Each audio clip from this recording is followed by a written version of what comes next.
"Don't eat that!" The scream tore through the smoky haze of the Devil's Den like a gunshot. Every head in the biker clubhouse snapped toward the door. Chrome. Leather. Ink. Silence so sharp you could cut yourself on it. Standing in the doorway was a little black girl, maybe 8 years old, dripping wet from the Portland rain. Her hair hung in tight coils plastered to her face. Her sneakers were held together with duct tape. Her jeans had holes in both knees. But her brown eyes, those eyes burned with a terror so absolute it didn't belong on any child's face.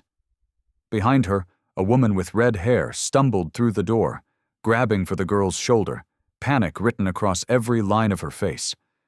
The little girl staggered forward, pointing at the plate in front of Jackson Reaper Stone, 42 years old, president of the Hells Angels Oregon chapter, a man so feared that grown men crossed the street when they saw his Harley coming.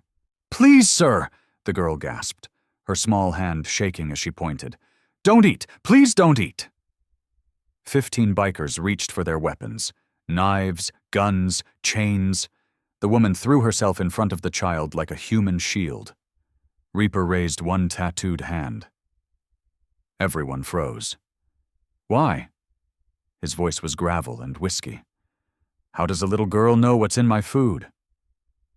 The red-haired woman tightened her grip on the child's shoulders. "Please believe her." Her voice trembled but held firm. "She's telling the truth." The girl's lips quivered. "Because," she whispered, "because I saw him put poison in it." The whole room went electric. Reaper's jaw clenched. His fork stopped 3 inches from his mouth. And then the little girl said one sentence that turned everything Reaper thought he knew about loyalty into ash. "Yesterday, he tried to poison Aunt Scarlett and me too." The red-haired woman, Scarlett, pulled the child closer, her face going white as she confirmed it. "She's telling the truth. We almost died last night." In that moment, the most dangerous man in Portland understood this wasn't just about poison. It was about betrayal. It was about secrets buried 7 years deep.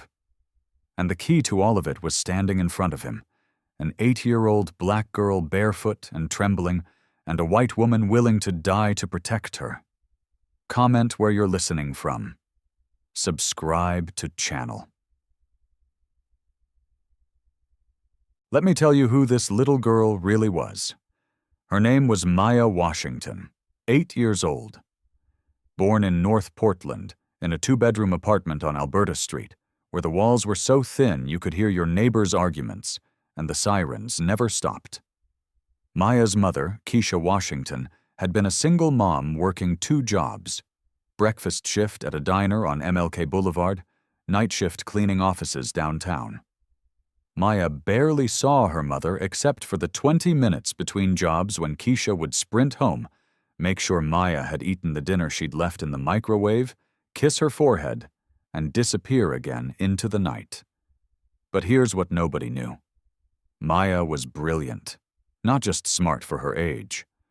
Brilliant in a way that scared teachers who weren't used to seeing a little black girl from the projects correcting their math on the board. By the time she was 6, she was reading at a 10th grade level. By 7, she'd taught herself basic chemistry using library books and YouTube videos on the computer at the community center. And she remembered everything. Every face, every detail, every conversation she overheard while adults thought she wasn't paying attention. That gift was about to save lives. Maya's mother died 3 months ago. Breast cancer. Stage 4 by the time they caught it, because Keisha didn't have insurance and kept working through the pain until she collapsed at the diner one morning and never got back up. The funeral was small. Just Maya, Aunt Scarlett, and 3 women from the church Keisha used to attend when she had time. Scarlett Brennan wasn't blood family. She was Keisha's best friend from nursing school, before Keisha had to drop out when she got pregnant with Maya. Scarlett had stayed close, visiting when she could, sending birthday cards with $20 bills tucked inside, calling every Sunday. When Keisha died, Scarlett didn't hesitate. She quit her nursing job at Oregon Health and Science University, packed up her life, and came to get Maya. That was her first mistake. Because 3 days after the funeral, Scarlett's landlord called. Her apartment building was being sold. She had 30 days to vacate. Her savings, already drained helping with Keisha's final hospital bills, wouldn't cover first, last, and deposit on a new place in Portland's insane rental market. They tried shelters. Full. Waiting lists 6 months long. They tried government assistance. Denied. Scarlett made $30 too much last quarter to qualify. They tried everything. 2 months ago, they started sleeping rough. First in Scarlett's beat-up Honda Civic. Then, when that got towed for unpaid parking tickets, under the Burnside Bridge. Then in doorways. Then anywhere that offered shelter from Portland's endless rain. Maya never complained. Not once. She just held Aunt Scarlett's hand and asked quiet questions. Will we have a home again? When can I go back to school? Do you think Mom is watching us? Scarlett didn't have answers. She only had promises she couldn't keep, and a guilt that was eating her alive. What happened next would change everything. Reaper didn't take his eyes off the 2 females standing in his clubhouse. 25 years in the Hells Angels had taught him to read people the way some men read poker hands. He could see lies in eyes that wouldn't meet his. He could see desperation in the way Scarlett's hands shook even as she forced her shoulders straight. He could see trauma in the way Maya positioned herself. Always ready to run, always watching exits, survival instinct hardwired into an 8-year-old body. But he also saw truth. The woman, Scarlett, stood with narrow shoulders held firm like she'd been carrying weight too heavy for too long. Her clothes were worn thin, her shoes were falling apart, dark circles carved deep beneath her green eyes. But the way she positioned herself in front of the child wasn't weakness. It was the stance of someone ready to die fighting. And the girl, Maya, so thin her collarbones pushed sharp beneath wet fabric. But those brown eyes, they burned bright, sharp, far older than 8 years should allow.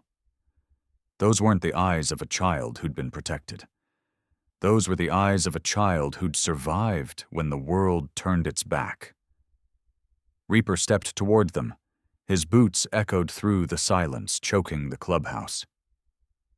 15 bikers stayed frozen, weapons ready, waiting for their president's order. He stopped less than 3 feet from Scarlett. Close enough to see the rain still clinging to her lashes. Close enough to hear Maya's trembling breath. "What's your name?" His voice had lost some of its edge. "Scarlett Brennan. This is Maya, my daughter." The lie came automatically. Protection. If people thought Maya was her daughter, maybe they'd care more. Maybe. "What do you do for work?" "I used to be a nurse." Scarlett hesitated. "Now I don't do anything." Reaper's eyes swept over their torn clothes, Maya's bare feet, the old backpack that held everything they owned in the world. He understood. She didn't need to say more. "Why?" Reaper asked, and this time his voice softened despite himself. "Why would you risk your lives to warn a stranger? You don't know who I am?" Maya stepped out from behind Scarlett before her aunt could answer. The girl looked up at Reaper without fear in her eyes. "Because nobody deserves to die without knowing why." Her voice was small, but every word landed clean. "My mama died, and nobody told me what was happening until it was too late. I don't want that to happen to you." The clubhouse went dead silent. Snake, Reaper's VP, who'd stood at his right hand for 20 years, sucked in a sharp breath. Demon, the enforcer who'd killed 3 men and never blinked, lowered his knife, and Reaper, the man who'd survived prison, gang wars, and betrayals that would have broken lesser men, stood there feeling something tighten in his chest. He looked into Maya's eyes and saw himself. 28 years ago, there'd been a 14-year-old kid watching his father get beaten to death by corrupt cops in a holding cell. Nobody told him why. Nobody explained. Nobody gave a damn. That kid grew up with silent rage, with pain that turned to stone, with a vow to never be weak again. That kid became Jackson Reaper Stone. And now that kid was staring at an 8-year-old black girl who'd lost her mother, lost her home, lost everything, but still had the courage to run into a biker clubhouse to save the life of a dangerous stranger. This is when everything changed. "Your mother," Reaper said slowly. "What kind of person was she?" Maya stayed quiet for a moment. Then she smiled, a smile so heartbreakingly sad on a child's face. "My mama was the strongest person in the world," she said. "She told me no matter how hard life gets, you still gotta do the right thing, because that's the one thing nobody can take away from you." Reaper said nothing. He only stood there, staring at an 8-year-old child who'd just taught him a lesson he'd forgotten somewhere between prison and power. That was his second mistake, because what he didn't know, what nobody in that room knew, was that Maya's mother hadn't just been a waitress and a cleaning lady. She'd been something else too, something that connected directly to the poison in Reaper's food, to a conspiracy 7 years buried, to a betrayal that would tear the Hell's Angels apart from the inside. But we'll get to that. Reaper drew a deep breath, forcing himself back to the present. Someone had just tried to kill him. The child was the only witness. "Maya," he said, using her name, "you said you saw the man put poison in my food. Describe him." Maya nodded, her brown eyes focusing like she was pulling up a photograph from memory. "He's tall," she began, lifting her hand to measure height. "Tall like you, maybe shorter. Brown hair but gray at the temples. White man. Maybe 50, maybe 60. Reaper listened, face giving nothing away. That description matched half the men in Portland. "Anything else?" Maya closed her eyes for a second. "He has a scar, right here." She pointed to the space between her thumb and index finger on her left hand. "White scar about as long as my finger, like somebody cut him deep." Reaper felt like someone had punched him in the throat. 11 years ago, in a territory dispute with the Mongols down in California, he'd broken a bottle and cut a man's hand defending himself. That man later became one of Reaper's most trusted brothers in the club. That man was Marcus Ghost Coleman. "Anything else?" Reaper's voice was rough now, almost a whisper. Maya nodded. "He was wearing a really nice watch. Black face, silver rim, with a skull on it. I remember because my mama used to show me pictures of watches in magazines and said maybe one day when things got better, she'd buy me something nice." A Harley-Davidson limited edition chronograph. Black face, silver rim, skull at 12 o'clock. Reaper had personally given that watch to Ghost the day he made him Sergeant-at-Arms 12 years ago. That watch should have been buried with Ghost in the cemetery on the east side 7 years ago. Reaper had stood beside the grave. He'd watched the casket lowered into the ground. He'd thrown the first handful of dirt with his own hand. And yet an 8-year-old girl was telling him she'd seen that watch on the wrist of a living man. A man who'd just tried to poison him. Snake stepped forward, his face going pale. "Prez," he whispered, voice shaking. "If it's Ghost, that means—" Reaper lifted a hand for silence. He turned to Scarlet, who still stood tense and ready. "You said he tried to kill you two last night. Tell me exactly what happened." Scarlet took a deep breath, like she was pulling courage from somewhere she didn't know she still had. "We sleep under the steel bridge, near the old warehouse district. Last night around 2 in the morning, a man came. He brought food, said he wanted to help us." She stopped, tightening her hand on Maya's shoulder. At first I thought he was kind. But Maya... She looked down at her niece with an expression caught between pride and heartbreak. Maya saw him put something in the food when he thought we weren't watching. Maya took over, her voice strangely calm.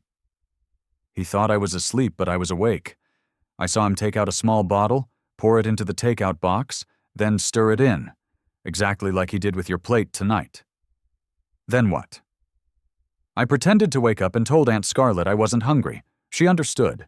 We pretended to eat, then we ran. He chased us, but he couldn't catch us. We ran all night. Reaper ground his teeth, every piece sliding into place. Why did you come here? How did you know I'd be at the clubhouse tonight? Scarlett and Maya looked at each other. Maya answered. This morning when we were hiding in an alley near the docks, I saw him again. He was talking on the phone right next to his motorcycle. He didn't know we were there. I heard what he said. Reaper felt his pulse hammer at his temples. What did he say? Maya closed her eyes, recalling every word. He said, "Clear the last witness before we handle the kid. Make sure he's at the den tonight. No mistakes." The clubhouse dropped into murderous silence. The kid.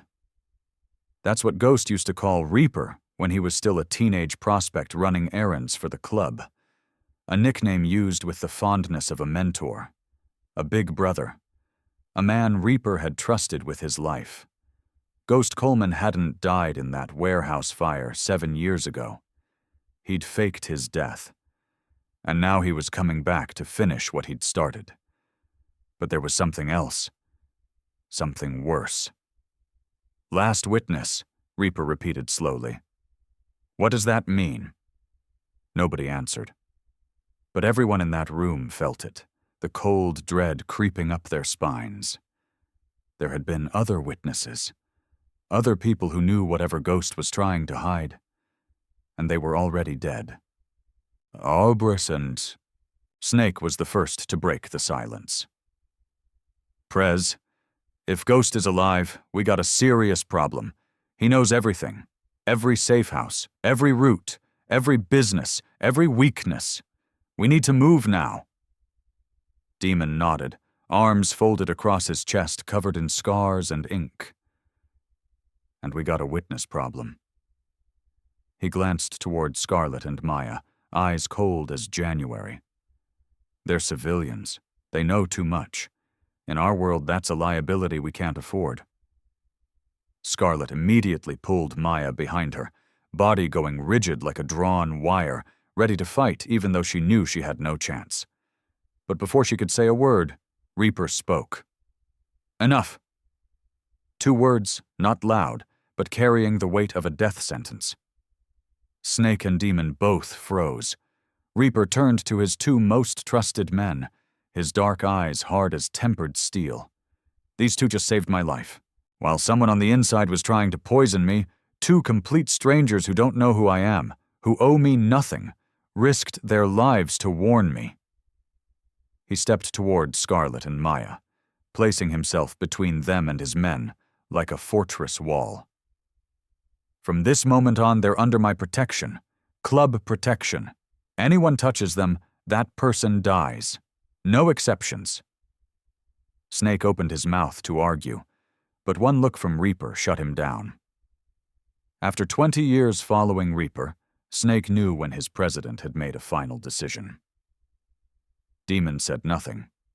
He just gave a short nod, accepting the order even though his face remained stone. Reaper turned to another biker. Where's Jimmy? The prospect who was cooking tonight? The man hurried out. Minutes later he returned, face pale. Prez, Jimmy's gone. His locker's empty. His bike's gone. Nobody knows where he went. Reaper wasn't surprised. Every piece was sliding into place.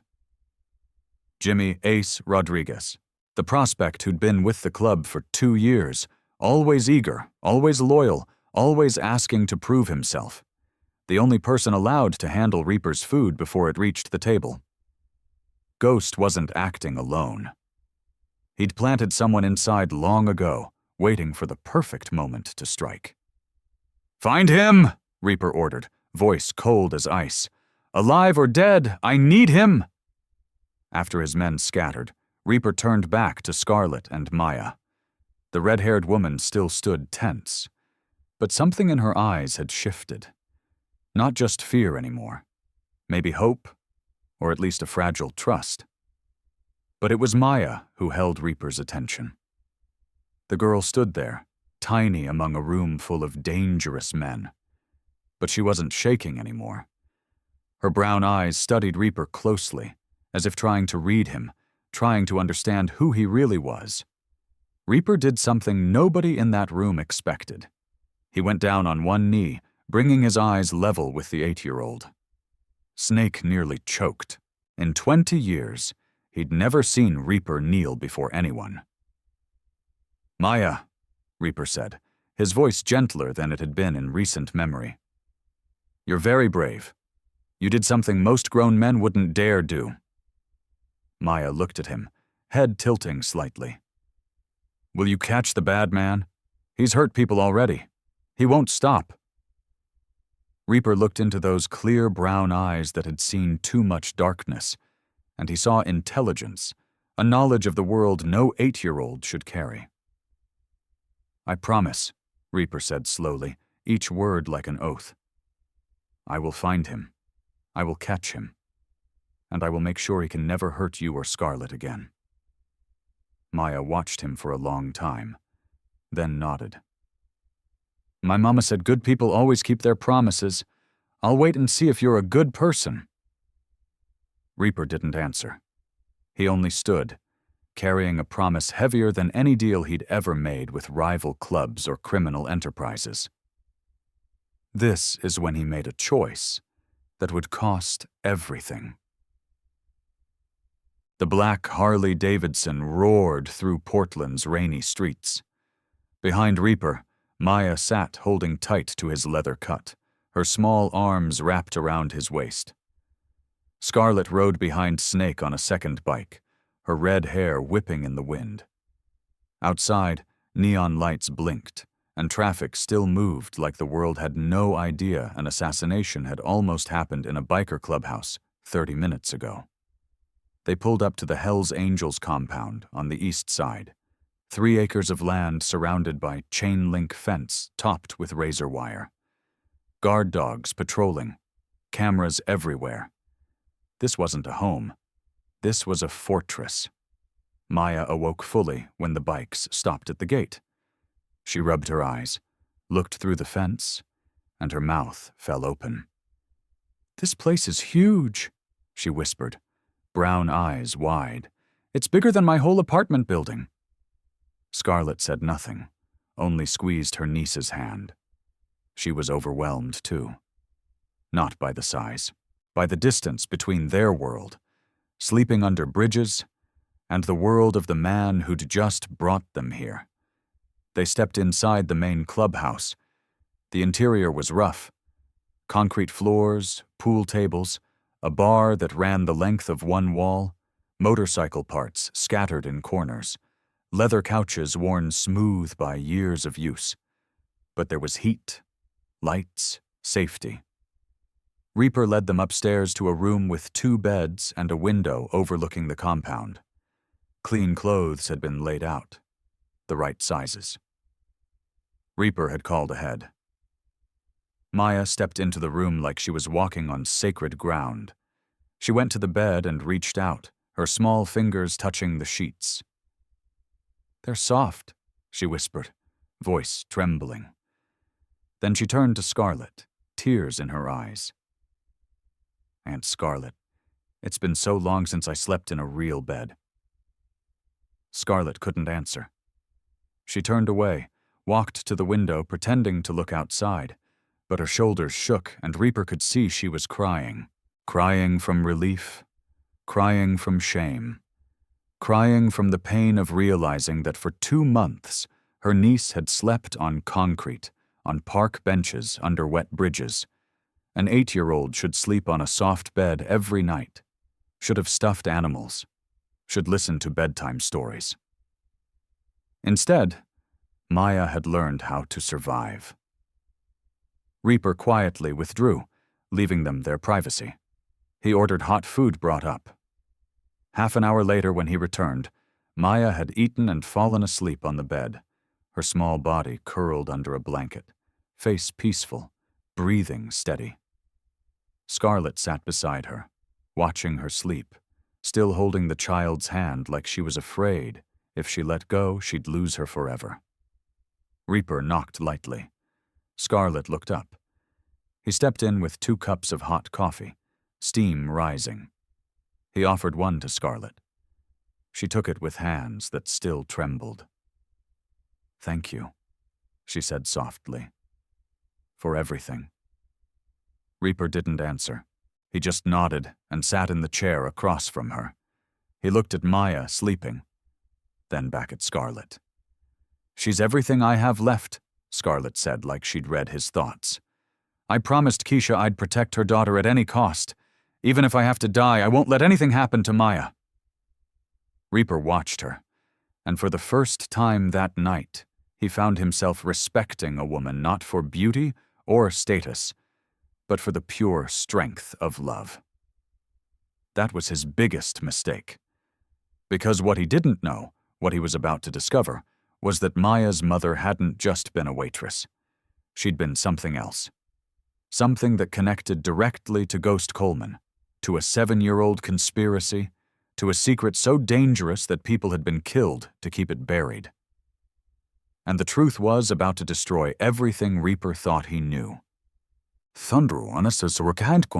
Reaper set his coffee down on the small table, his eyes resting on Scarlett's exhausted face. In the dim light, she looked like someone who'd been through war.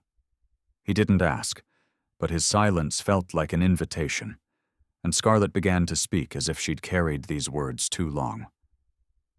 "I used to be a nurse," she began, keeping her voice low so she wouldn't wake Maya.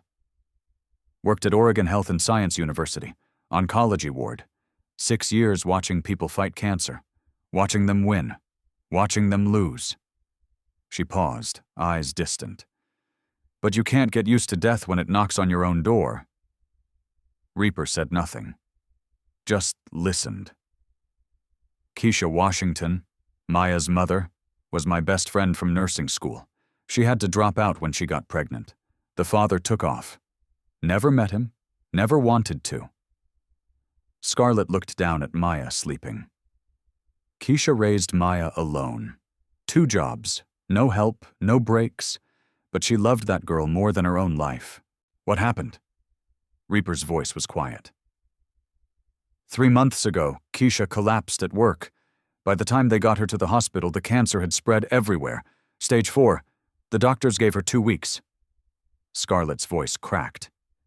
"She lasted 3, just long enough to make me promise I'd take care of Maya." Reaper heard the shift in Scarlett's voice, memory turning to bitterness. "I quit my job to take care of them. Used all my savings for hospital bills. Then Keisha died. Then my landlord kicked me out. Then the money ran out. Then we were on the street." She looked at Reaper, eyes red but burning. 2 months we survived out there. Maya never complained once. Not about being hungry, not about being cold, not about sleeping on concrete. She just held my hand and said, 'It's okay, Aunt Scarlett. We still have each other.' An 8-year-old child, mother dead, no home, no future, and she was the one keeping me strong." Scarlett's hands shook. That's why when she saw that man poison your food, she didn't hesitate. Because even though we have nothing, she still believes in doing the right thing. Her mother taught her that. Reaper stayed silent for a long time after Scarlett finished. Inside his mind, pieces were beginning to click together. Something was wrong here. The timing was too perfect to be coincidence. He pulled out his phone and called Tommy Numbers Park, the club's financial guy and best information digger. Tommy answered after 1 ring. "Yeah, Prez? I need you to look into someone. Keisha Washington. Single mother, worked as a waitress and cleaning lady in Portland. Died 3 months ago. I need everything. Where she worked, who she knew, any connection to Ghost Coleman." Scarlett's head snapped up when she heard Ghost's name. Her eyes went wide with shock and confusion. Tommy worked fast. 45 minutes later, Reaper's phone buzzed with a long text and attachments. He read line by line, and his face darkened like a sky before a storm. When he finished, he looked up at Scarlett with an expression she couldn't read. What he found would change everything. "You said Maya's mother worked 2 jobs," Reaper began slowly. "Do you know where exactly?" Scarlett nodded. "Breakfast shift at Miller's Diner on MLK Boulevard. Night shift cleaning offices downtown. Some big building. She mentioned it, but I don't remember the name." "Cascade Financial Tower," Reaper said, and he saw recognition flicker in Scarlett's eyes. "That's it? Why?" Reaper's jaw tightened. "Cascade Financial is a legitimate investment firm on paper. In reality, floors 12 through 15 are owned by a shell company that's a front for money laundering operations. Those offices have been used by the Hells Angels and other organizations to clean money for the past 15 years. Scarlett felt like someone had punched her in the chest. "What are you saying?"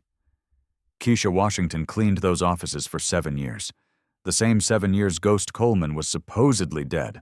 The same offices where Ghost was secretly running part of his underground operation after he faked his death."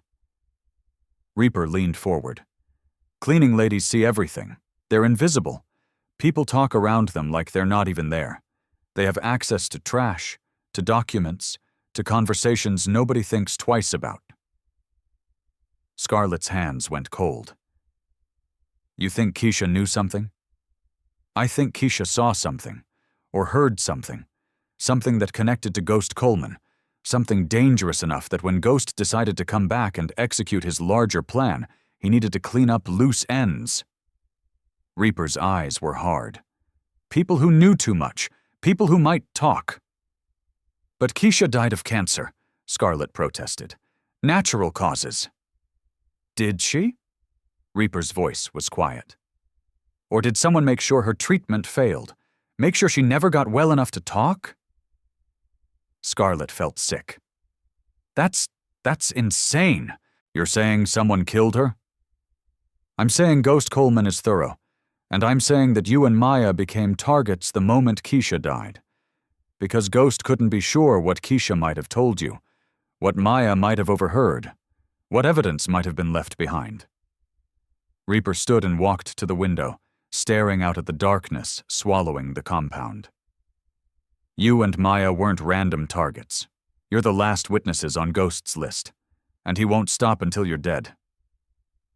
A small sound from the bed made both Reaper and Scarlett turn. Maya was sitting up, brown eyes wide in the dark, her small face pale. "Aunt Scarlett," Maya said, voice small but clear, "is my mama's death connected to the bad man?" Scarlett felt like a knife had been driven into her heart. She rushed to the bed, pulled Maya into her arms. "Baby, how much did you hear?" Maya didn't answer the question. She looked past Scarlett to Reaper, those old beyond years eyes boring into him. "My mama knew something bad, didn't she? That's why she died. That's why we're in danger." Not questions, statements. An 8-year-old stitching together broken pieces of her life, and the picture was cruel. Reaper stepped closer. He knelt again, one knee on the floor, his eyes level with Maya's.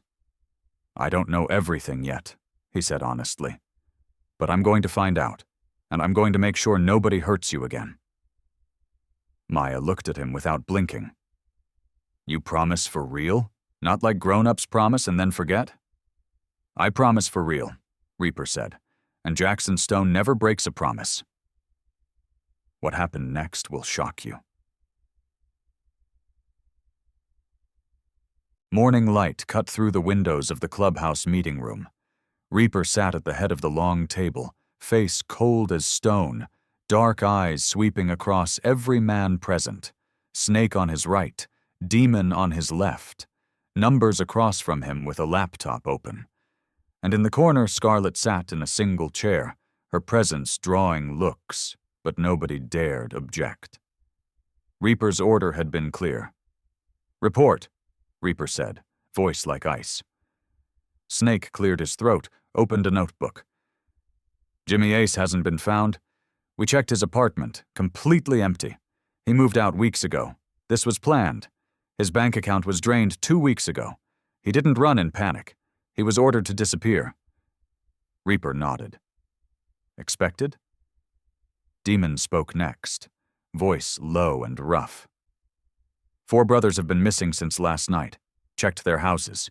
2 aren't there. 1 was found unconscious in his truck with a head injury. The 4th, haven't located yet." Numbers continued, fingers moving across the keyboard. "Reviewed security footage from the docks. Unusual activity around 3 in the morning. At least 6 unfamiliar vehicles. No plates. They stayed about 2 hours, then left." Reaper's hands tightened on the chair arms. The docks were where a weapons shipment worth $400,000 was scheduled to arrive tomorrow. Biggest deal of the year, the foundation for expanding territory into Washington. If the shipment had been compromised, the consequences weren't just money. It was humiliation, loss of respect, the collapse of everything he'd built over 15 years. "Does anyone know about the shipment besides the people in this room?" Reaper asked. Snake shook his head. "Just us and the dock crew. About 8 people total. All brothers who've been with the club for years." "Then there's a traitor among those 8, Reaper said. "Or someone's watching us closer than we thought." Scarlett sat quietly, listening to details she didn't fully understand. But when she heard about the docks and the shipment, she suddenly remembered something. She stood. Every eye turned to her. "May I say something?" Her voice shook slightly but held. Reaper nodded. "Speak." "Last night when Maya told you what she heard on the phone, she mentioned phrases I didn't think mattered then. But now that you're talking about the docks and a shipment, I think they're connected." Reaper raised an eyebrow. "What phrases?" Scarlett tried to remember. "Phase 2, and before the shipment arrives. And one more I didn't understand. He said something about the old man's legacy." The room went dead silent. Reaper felt ice water dump over his head. The old man's legacy. That's what Ghost used to call the empire Reaper's father had built. Frank Hammer Stone had founded the Oregon chapter 40 years ago. Built it from nothing into one of the most powerful clubs on the West Coast. When Hammer died, shot in a police raid gone wrong 14 years ago, Reaper inherited everything. The club, the territory, the businesses, the respect. Ghost had always been bitter. Even as Hammer's right hand, he was never seen as the heir, just a loyal soldier, a tool. While Reaper, the kid Ghost had mentored, was chosen to lead, and now every piece was falling into place. Ghost hadn't faked his death just to hide. He'd faked it to prepare. 7 years in the shadows, 7 years planning, 7 years waiting for the perfect moment to return and take everything he believed should have been his. And 14 years ago, when Reaper's father was killed in that police raid, a raid that should never have happened, that felt wrong from the start, that was never properly investigated. The mastermind had been right there all along, hidden in the dark, waiting. Ghost Coleman killed Hammer Stone, and now he was coming back to finish the job and kill Reaper too. That's when Reaper made a decision that would define everything. Reaper rose from the table, face stone cold, but in his eyes burned a fire everyone who knew him recognized as controlled rage. He slipped into his leather cut, checked the gun under his jacket, then ordered Demon and 4 brothers to ready the bikes. They were riding to the docks, to see the situation firsthand. As Reaper walked down the corridor toward the exit, a small voice behind him made him stop. "Mr. Reaper." He turned. Maya stood at the top of the stairs, hair braided neatly, new clothes fitting her small frame. Scarlet stood behind her, hand on the child's shoulder, worry in her eyes. Maya ran down the steps, her small footsteps quick, and stopped in front of Reaper. She looked up, brown eyes meeting his without fear. "Be careful," she said, voice serious like an adult. "That bad man is very dangerous. He's hurt a lot of people already. You have to come home safe."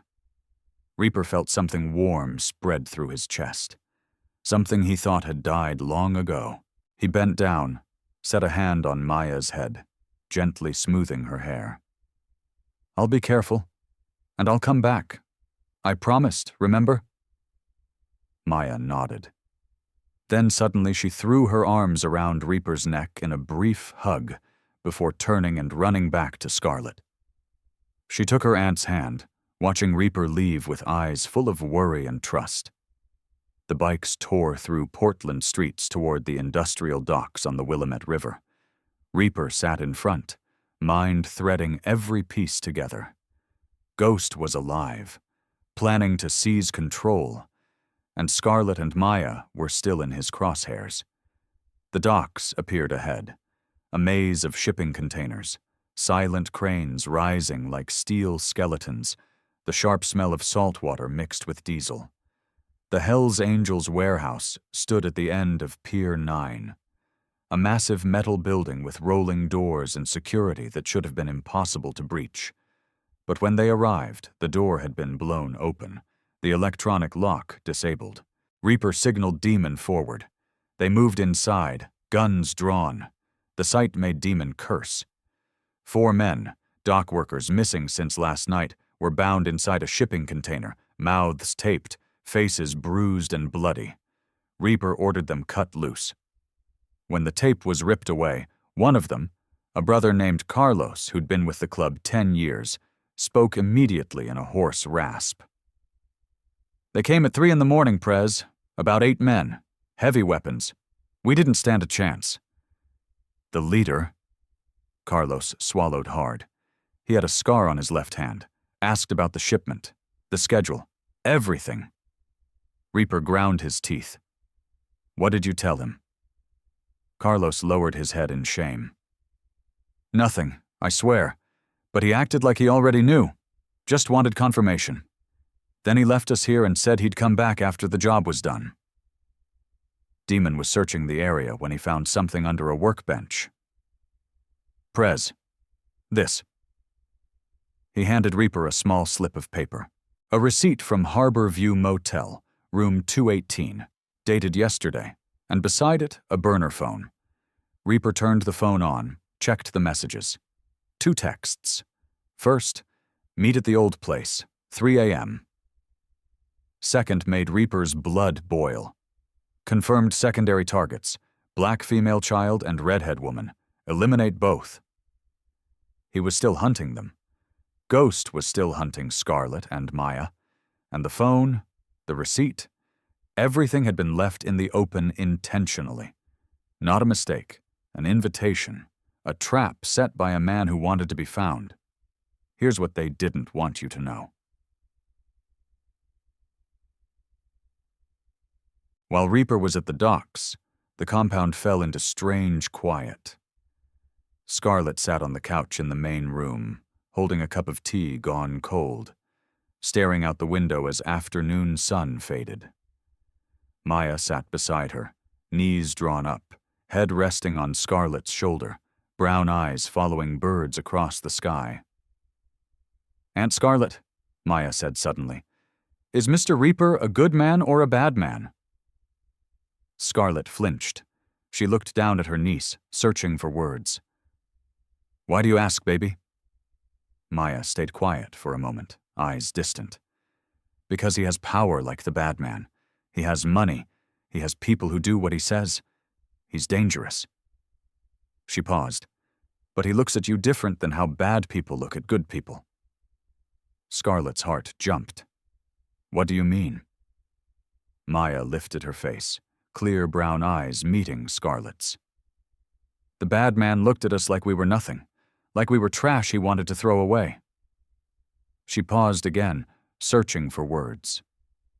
But Mr. Reaper looks at you like you're important, like he's afraid you might disappear if he looks away. Scarlett couldn't speak.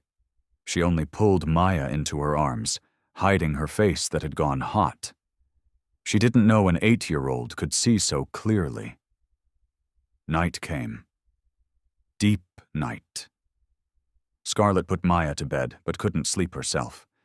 She sat in the main room and waited, even though she didn't want to admit what or who she was waiting for. At 2 a.m, an engine roared up outside. Scarlett stood, heart racing, and stepped into the hall just as Reaper walked in. He looked exhausted. His leather cut was torn. A long scratch on his forehead bled. "You're hurt," Scarlett cried. The nurse in her rose instantly. She rushed to him before he could speak. "Just a scratch," Reaper said calmly. "Nothing serious." "Let me see." Scarlett didn't wait for permission. She pulled him into the room, pushed him into a chair, went to get the first aid kit. When she returned, Reaper was still sitting there, dark eyes tracking every movement she made. Scarlett sat beside him, gently wiped blood from his forehead with an alcohol-soaked pad. Reaper didn't flinch, though she knew it stung. "What happened?" Scarlett asked, as she pressed a bandage onto the cut. "Small problem at the docks," Reaper said. "Doesn't matter. The scratch was my own carelessness." Scarlett didn't believe him, but didn't push. When she finished, her hand brushed his forehead by accident, and Reaper suddenly caught her wrist. Not hard, not threatening, just a gentle hold, like he needed something steady. "My father was shot in front of me," Reaper said suddenly, voice low and far away. "In a police raid. I was 14, standing right there when it happened." Scarlett froze, afraid any movement might make him stop. "He was unarmed," Reaper continued, eyes fixed on nothing. "Surrendering. They shot him anyway. Said he reached for a weapon. Lie, I saw everything." He went quiet, jaw clenched. "From that day, I swore I'd never be weak again. I'd never let anyone I cared about get hurt while I stood there doing nothing. I built all this. Power, money, the club, all of it so I'd never have to stand helpless like that again." Scarlett placed her other hand over Reaper's, squeezing gently. "But you're still in pain," she said softly. "I can see it. Under all that strength and control, you're still carrying that 14-year-old boy's hurt." Reaper didn't answer. But he didn't let go either. This was his third mistake. Because what he didn't know, what was about to be revealed, was that Scarlett was carrying something too. Something her best friend had given her before dying. Something that would blow Ghost Coleman's conspiracy wide open. And the truth was buried in the last place anyone would look. "Someone enters his buffers. Almost." Morning sunlight poured into the main room, bringing rare warmth. Reaper sat at the table, cup of black coffee in hand. But he didn't drink. He hadn't slept. His mind had spun all night with thoughts of Ghost, of Scarlett, of her warm hand in his until he had to let go, because dawn was coming. Maya ran into the room with quick, happy steps, face bright after everything. In her hands was a sheet of paper, drawing paper the brothers had given her at Reaper's request. "Mr. Reaper! Mr. Reaper!" Maya called, running to his side. "I finished my drawing. I want you to see it." Reaper set the coffee down, turned to her with rare curiosity. "What did you draw?" Maya laid the paper on the table, turned it so he could see. Colored pencil drawing. Lines clumsy like a child's, but everything clear and meaningful. A large building, clearly the compound, with motorcycles parked outside and a fence around it. And in front of the building stood 3 people. A tall man in a leather cut with dark hair and a beard. A red-haired woman beside him in jeans and a jacket, smiling. And between the adults, a little black girl holding both their hands, grinning wide. "This is you," Maya said, pointing. "This is Aunt Scarlet, and this is me." Reaper felt something catch in his throat. He picked up the drawing, realized his hand was trembling. A drawing by an 8-year-old child. Simple. Innocent. But it held something this compound had never held in all these years. Hope, family. "Why did you draw the 3 of us?" Reaper asked, voice rough. Maya tilted her head like the question was strange. "Because we're family now. You said it. You said Aunt Scarlet and me are part of your family. Family stays together. Family gets drawn together." Reaper couldn't speak. He only stared at the image of himself standing beside Scarlet and Maya, at the smile Maya had drawn on his face. A smile he wasn't sure he could ever actually wear. Scarlet walked into the room at that moment, stopped when she saw what was happening. Reaper holding Maya's drawing, shoulders faintly shaking. "Aunt Scarlet, look," Maya called. "I drew our family." Scarlet came closer, looked at the drawing, felt her eyes burn. She looked up. Her eyes met Reaper's. In his eyes, she saw something she'd never seen before. Not hardness, not calculation. Something fragile, something hungry, hope. Something had changed between them. Scarlet felt it. Reaper felt it. The moment stretched until Reaper's phone rang, piercing the bubble. Reaper glanced at the screen, Snake's name, and answered. "What?" Snake's voice was tight. "Prez, we found Jimmy Ace." "Alive or dead?" "Dead. Shot once in the chest. But before he died, he wrote something on the wall with his own blood." Reaper's grip tightened. "What?" "Harborview Motel, room 218. That night, Reaper went to Harborview Motel. Alone. He knew it could be a trap. He knew Ghost might be waiting. But he went anyway. Some things had to be faced head-on. He left Demon and Brothers outside to cover exits while he walked into the rundown motel. Room 218 was at the end of the second floor. Old wooden door, peeling paint. He put his hand on the knob. Turned. The door opened, unlocked. The room was empty but not quiet. Fresh cigarette smoke lingered. A coffee cup on the table still warm. The bed carried the impression of someone who'd been there. Someone had been here, and left moments ago, or someone was still here. Hidden. Reaper swept the room with his eyes and saw them. On the desk by the window, a stack of papers arranged neatly, waiting for him. He stepped closer, heartbeat quickening. A map of the Portland docks with Pier 9 circled in red. Photos of Reaper, entering the clubhouse, on his bike, standing on the compound balcony. Ghost had been watching him for weeks, maybe months. But what froze Reaper was the file at the bottom. A file on Scarlett Brennan. Photo from her nursing days. Old address, employment history. A file on Keisha Washington. Death certificate. Cancer treatment records. Work history at Cascade Financial Tower. And a file on Maya Washington. School records, medical records, everything. Beside the files, a small note. Handwritten black ink. Last witnesses, handle before Phase 3, both females. They were still on the list. Ghost didn't just want Reaper dead. He wanted every trace erased, every witness, anyone who might know anything. "I knew you'd come, kid." The voice came from the dark corner. Reaper spun, gun already in hand, but Ghost was faster. Ghost Coleman stepped from the shadows, gun aimed at Reaper's chest. He was older than Reaper remembered, hair almost fully gray, face lined from living in darkness too long, but his eyes were the same. Cold, ruthless, filled with bitter ambition. "Put the gun down," Ghost said calmly. "You know you're not faster than me. Never were." Reaper didn't lower his gun, but he didn't fire. He needed answers before one of them fell. "Why?" Reaper asked, voice ice. "Why fake your death? Why come back? And why did you kill my father?" Ghost laughed, dry, humorless. "Your father. Great Hammerstone. You want to know why I killed him?" He stepped forward slowly, gun trained on Reaper.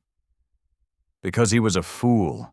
Wanted to go legitimate, wash everything clean, work with the cops, the government, abandon everything that made us powerful." Ghost's eyes hardened. "And worse, he wanted to hand everything to you. A kid who'd never earned it. A kid raised soft while I had to kill for every scrap of respect. I spent my whole life building this empire, and Hammer wanted to give it to a son who only knew books and bikes." He stopped, staring at Reaper with pure hatred. "I couldn't let that happen."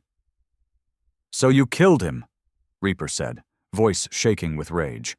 "In front of me. Made me watch." Ghost shrugged, without regret.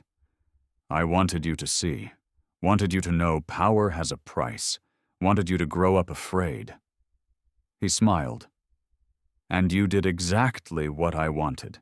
You became cold, ruthless, strong. You rebuilt the empire bigger than it ever was under Hammer. But now it's time for me to take back what's mine." Everything happened in a heartbeat. Reaper lunged sideways as Ghost pulled the trigger. Bullet sliced through air where Reaper had been standing. Reaper rolled behind the bed, fired back twice. Ghost moved like a shadow, taking cover. Gunfire thundered through the small room. Within seconds, the door exploded open. Demon rushed in, gun raised, 2 brothers behind him, but they weren't the only ones. From the next room, from the hallway, from every direction, Ghost's men poured out. The firefight turned the motel into hell. Gunshots cracked, glass shattered, men screamed, bodies hit the floor. Reaper dropped one man rushing him, rolled to avoid another burst, then saw Demon go down. Bullet through the shoulder, blood spreading. His 2 brothers lay still, eyes wide, dead. Reaper roared with fury, firing wildly, dropping 2 more before his magazine clicked empty.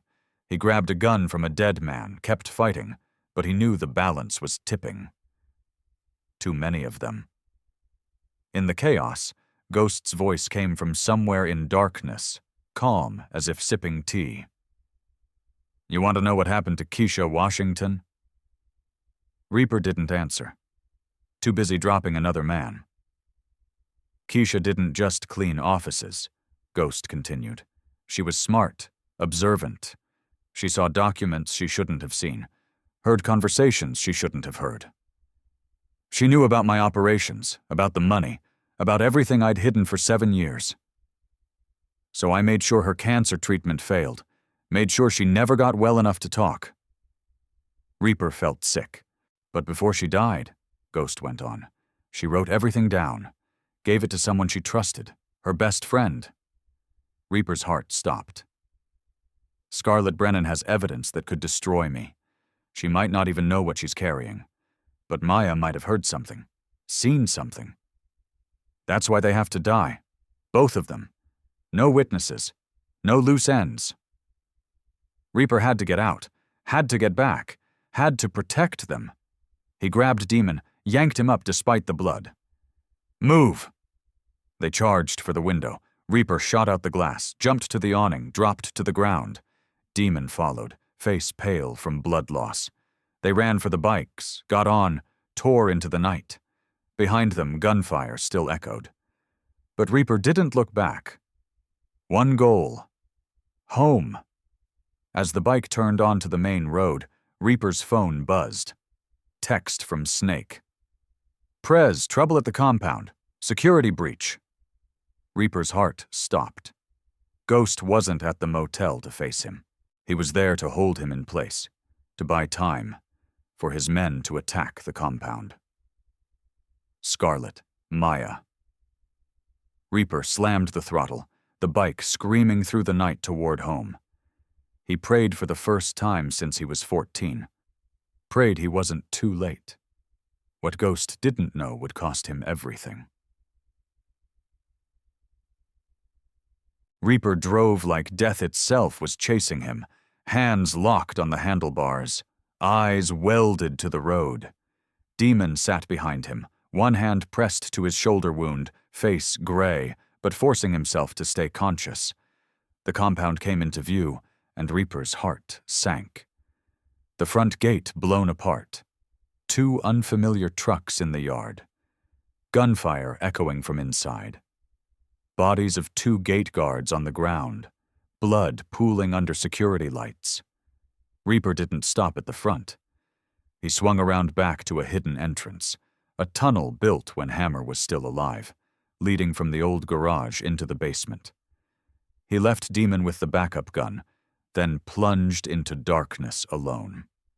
Inside the compound, Scarlett was living the most terrifying minutes of her life. When the first shots cracked, she'd been in the room with Maya, reading a book before sleep.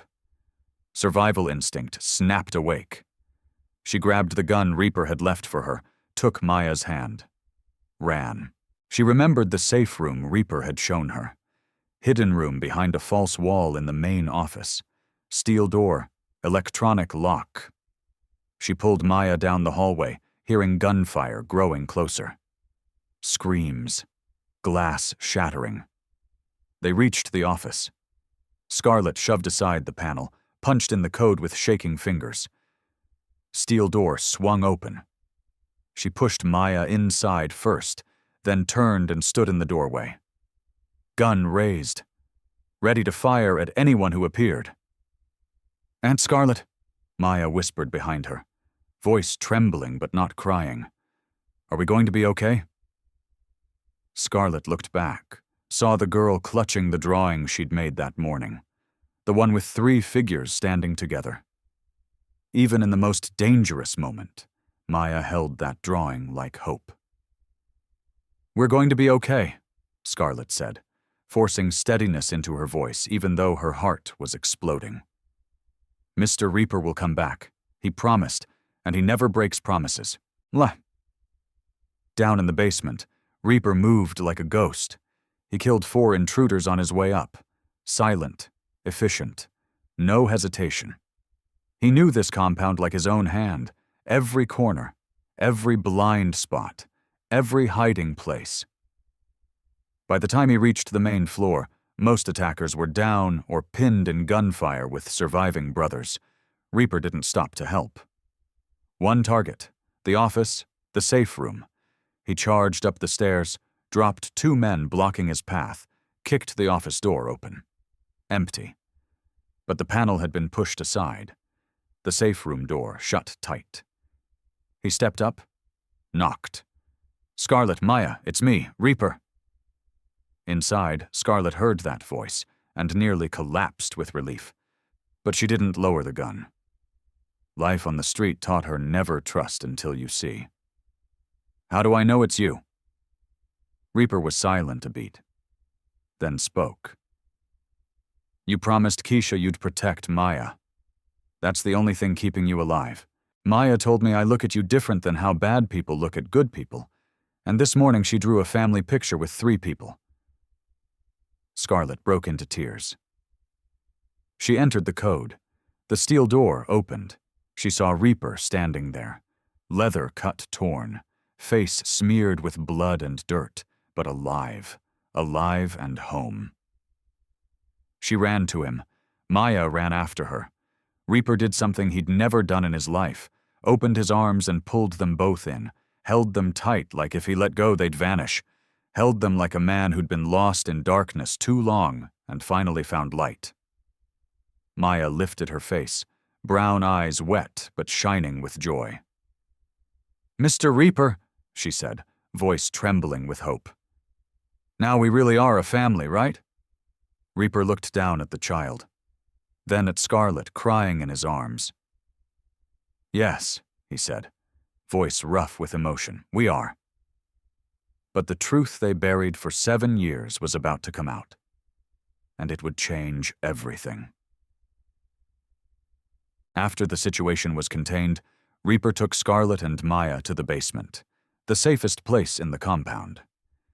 Demon was brought in, wound dressed, surviving brothers cleaning the scene, counting bodies, checking damage. Ghost Coleman hadn't appeared in the attack. Still out there, waiting. But Reaper knew he couldn't wait anymore. Had to end this before Ghost struck again. While Reaper discussed next plans with Snake, Scarlet sat in the corner holding Maya, who'd fallen asleep from exhaustion. She looked down at her niece's peaceful face. And suddenly Ghost's words from the firefight echoed through her mind. Keisha wrote everything down, gave it to someone she trusted. Scarlet went still. She remembered. Before Keisha died, in the final days when her friend was so weak she could barely speak, Keisha had handed her an envelope, sealed. Keisha said only one sentence: "Don't open it until you truly need it."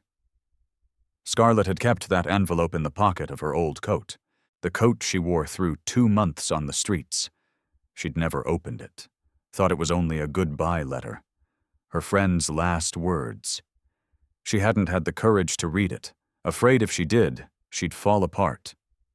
"Reaper," Scarlet called, voice shaking. "I think I have something you need." Reaper turned, eyes questioning. Scarlet gently laid Maya on the couch, then stood and searched through the few belongings she'd brought. Her old coat at the bottom of the bag. In the inner pocket, the envelope. Creased, but unbroken. She held it out with trembling hands. "Keisha gave this to me before she died. I never opened it. Don't know what's inside." Reaper took the envelope, stared at it, then carefully tore it open. Inside, a small black USB drive and a handwritten letter on white paper. Writing weak and unsteady. The script of someone living her last days. Reaper read the letter out loud so Scarlet could hear. "My dearest Scarlet, when you read these lines, I will no longer be in this world. I'm sorry for hiding so much from you. I didn't want you pulled into this chaos, but now I have no choice. For 7 years, I cleaned offices at Cascade Financial Tower. What I saw there, what I heard, it's all on this USB. I witnessed meetings, recorded conversations when I could, copied documents people left in trash bins thinking cleaning ladies don't read. Money laundering, drug trafficking, murder for hire. All of it run by a man named Ghost Coleman through a biker gang called the Hells Angels. But there's more. I found proof of a 14-year-old murder. A biker named Hammer Stone. The police said he was killed in a raid. But it was an execution. Ordered by Ghost Coleman. Covered up with help from corrupt cops. I don't know what to do with this information. I'm too weak. Too afraid. And I know if Ghost finds out, he'll kill me. He'll kill you. He'll kill Maya. But I believe in you. I believe you'll know what to do. I believe you'll find a way to protect my baby girl. Keep her safe. That's all I ask. Forever yours, Keisha." Reaper set the letter down, hand tightening around the USB, like he was holding the keys to the universe. He plugged it into Number's laptop. When the data files filled the screen, he understood what Keisha Washington had given him. The most valuable gift possible. Proof. Proof of every crime Ghost Coleman committed. Proof of the murder of Hammer Stone. Enough to bury Ghost forever. "This is everything we need," Reaper said, voice cold but eyes burning. "This is everything we need to end it. Have you ever discovered a truth that powerful people buried? Drop your story in the comments."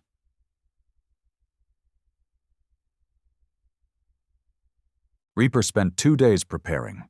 He studied every file on the USB, memorized each detail, each number, each name, and most important, he found Ghost Coleman's weakness.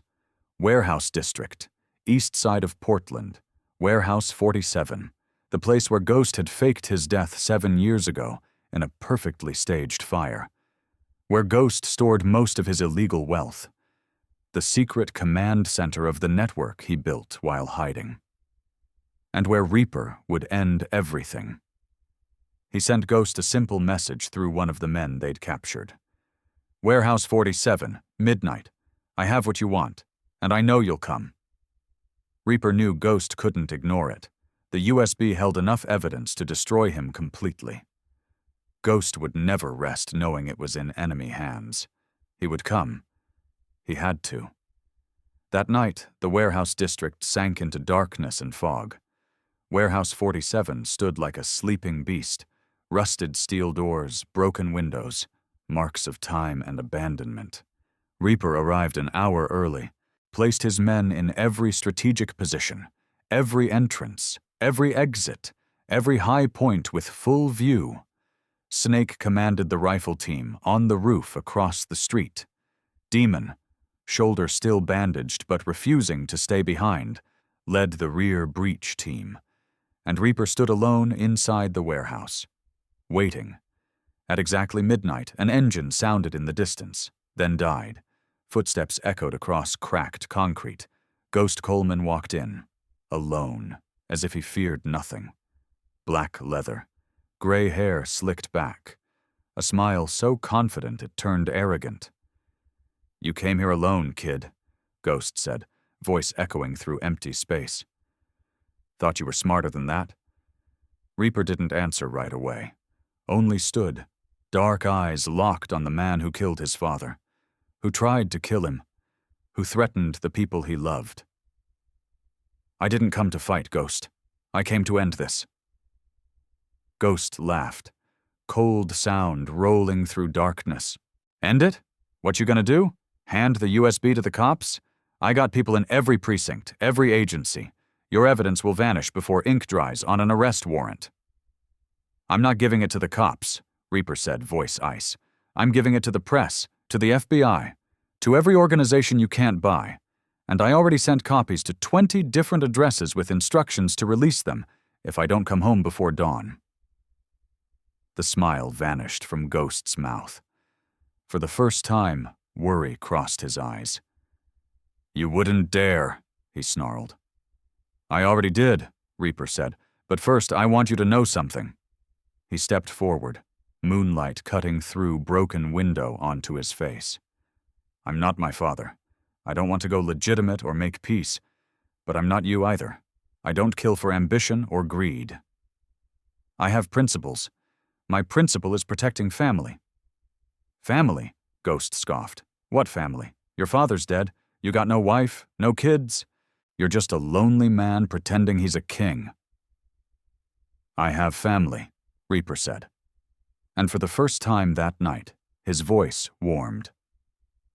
"A brave woman who risked her life to save mine, and an 8-year-old girl who taught me that even in darkness, you can still find light.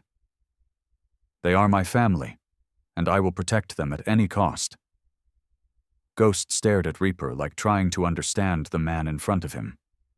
Then he drew his gun, fast as lightning, aiming at Reaper's chest. But before he could pull the trigger, gunfire erupted from every direction. Reaper's team surged in from all sides, flashlights, shouted commands bouncing through the warehouse. Ghost's men, hidden outside waiting for orders, were wiped out within minutes. The firefight was brutal and short. Reaper had prepared too well. Ghost had underestimated him too much. When the smoke cleared, Ghost Coleman was on his knees on cold concrete, gun kicked away, hands raised in surrender. Blood ran from a wound in his shoulder. But he was alive. Reaper walked up, gun aimed at Ghost's head. He looked down at the man who killed his father, who ruined countless lives, who tried to kill the people Reaper loved. "You won't kill me," Ghost said, trying to keep confidence even in desperation. "You just said you have principles. You're not a cold-blooded killer." Reaper looked at him, eyes steady and unmoved. "Yes," he said slowly. "I have principles. My principle is protecting family." A gunshot cracked through the night.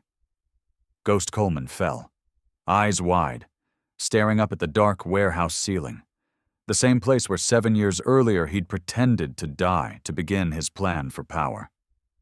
Now he was truly dead. On this same cold concrete, Reaper stood over the body for a long time, then turned away and walked out of the warehouse without looking back. "You can't threaten anyone anymore," he said to the darkness. Never again. Share this story with someone who needs to hear it. 1 year later, the Hells Angels compound was no longer the cold fortress it once was. Maya's laughter echoed through the hallways, small footsteps running each morning. "Aunt Scarlet, Mr. Reaper," ringing out whenever she discovered something new in the wide yard. The heavy chain link had been replaced with wooden fence. Guard dogs retired. The place felt less like a prison, more like a home. Scarlet had returned to nursing, community clinic in North Portland, same neighborhood where she and Maya had wandered homeless. She chose it not for pay or reputation, but because she wanted to help people like she used to be. People without insurance, without homes, without anyone who cared. Reaper offered to build her a private hospital.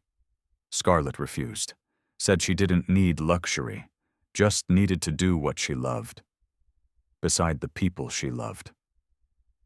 Maya now attended public school nearby, had friends, teachers who saw her brilliance and encouraged it, a normal life every child deserves. She was no longer the thin child sleeping under bridges. Her cheeks were full now, eyes bright. Smile became the light of the whole compound. That night, the three of them sat around the dinner table, a family dinner, something Reaper hadn't had since Hammer died. Maya talked about her day at school, about a science project where she got first place, about a new friend named Destiny. Scarlet laughed and added stories from the clinic, patients she'd helped. And Reaper, the man once called cold as winter, sat listening with a soft smile he never believed he could wear again. After dinner, Maya ran to get the new picture she'd drawn. This one different from the first. Still the big compound, still 3 people standing in front. But beside the compound, another smaller building with a scribbled line beneath it. "What's this?" Reaper asked. "A shelter," Maya explained, brown eyes lighting up. "For people who don't have homes, like me and Aunt Scarlet before. I think you should build a place like that so other people have somewhere safe when it rains." Reaper said nothing, only bent down, pulled the girl into his arms, thought it was the best idea he'd ever heard. That night after Maya was asleep, Scarlet and Reaper stood by the window looking out at the yard under moonlight. For a long time, they didn't speak, just stood close, feeling each other's warmth. "Do you ever regret it?" Reaper asked. "That night, running into a biker clubhouse." Scarlet smiled, turned toward him. "Never, because that night I found home." Reaper didn't answer with words. He only took her hand, squeezed gently, and the two of them kept looking out into the night. The darkness was no longer frightening, because they had found light in each other. So let me ask you something. Have you ever been in a situation where the system failed you, where the people who were supposed to protect you, the authorities, the institutions, the ones with power, turned their backs? Where you had to survive on your own because nobody else cared? Have you ever been invisible, ignored, dismissed because of where you came from or what you looked like? Have you ever discovered a truth that powerful people wanted buried? Have you ever had to choose between staying safe and doing what's right? Drop your story in the comments. Not the sanitized version, the real version. Because here's what this story is really about. It's not about bikers or criminals or revenge. It's about a system that lets children sleep on concrete while billionaires hoard wealth. It's about how the most vulnerable among us, a homeless 8-year-old black girl, can have more courage than grown men with power. It's about how family isn't defined by blood. It's defined by who shows up, who protects you, who keeps promises when the world turns its back. Maya didn't save Reaper's life because she wanted something in return. She saved him because her mother taught her that doing the right thing is the one thing nobody can take away from you. Even when you have nothing. Even when you're invisible. Even when the world has given up on you. You still have your integrity, your courage, your humanity, and sometimes that's enough to change everything. Share this story. Not because it's entertaining, but because it's true. Because somewhere right now, there's a Maya sleeping under a bridge. There's a Scarlet who lost everything trying to do the right thing. There's a Keisha working herself to death with no safety net. And they need to know they're not alone. They need to know that courage matters, that speaking up matters, that fighting back matters. Even when the odds are impossible, even when the powerful want you silent, even when nobody else is listening, your voice matters. Your story matters. You matter. Subscribe to Channel for more stories about people who refused to stay down, who fought systems designed to crush them, who found family in unexpected places, who proved that power isn't about money or position, it's about integrity and courage. Stay just, stay loud, stay free. Comment where you're listening from. And remember, the people who save us are rarely the heroes we expect. Sometimes they're the ones the world forgot. The invisible ones, the powerless ones, the ones with nothing left to lose except their humanity. And that's the one thing they'll never give up.